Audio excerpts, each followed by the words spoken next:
There are several different cups available on the market, and it can be stressful to decide which one to start with.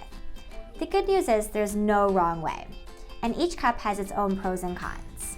If you have a sippy cup, you can use that if that's what's available. It's not ideal as it doesn't promote proper oral motor development for teeth and speech, but if that's what you have, you certainly can use it and then transition to another cup as your child gets older.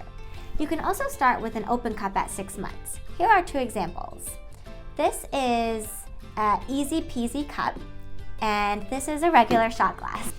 If you are using a smaller glass open cup, you may want to put rubber bands around it so that way the grip is easier for your child to pick up and put down. One method of teaching an open cup is to use the hand over hand method. In this method, you're going to have your child's hand on the cup and you're going to bring your hand over your child's hand and show them the mechanics of lifting the cup up to their mouth. Teaching an open cup takes a lot of practice from both you and your child. It will be very messy, but the rewards will definitely be there once they're able to gather. You can also start with or transition to a straw cup at around 6 to 10 months of age. Here are 2 examples. This is a weighted straw cup by Munchkin, and this is the traditional take and toss cup. You're going to need to teach your child how to use a straw prior to introducing these cups.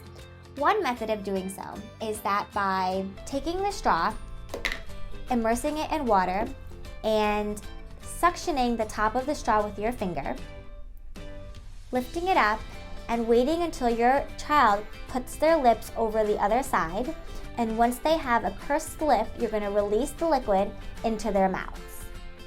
Doing this over and over again will teach them that by sucking, it will reward them with liquids, and they will pretty soon get the hang of it. The weighted straw cups are really helpful for avoiding spills, and it allows the child in whatever position they are in that the water will be able to come through the straw. This is not physiologic, so some occupational therapists don't recommend this. However, it is very helpful. The other thing to note is that with the valve, because of the spill proof, they have to suck very hardly on the straw in order to get liquid. This is an example of a Munchkin 360. The Munchkin 360 is a good transition cup to an open cup. However, the mechanics of getting the liquid out is not physiologic, and most occupational therapists don't recommend it. One benefit of the Munchkin 360 is that it is relatively spill-proof, so if your child throws it with not a lot of force, the liquid will stay in the cup. Be careful with those children that have a very strong throw. If you do throw this with enough force, the liquid will seep out from amongst the sides, so just be careful about that. Regardless of which cup you decide to start with, it will be important for you to transition your child off the bottle between 12 to 18 months. The earlier you get them off the bottle, the better it is for them.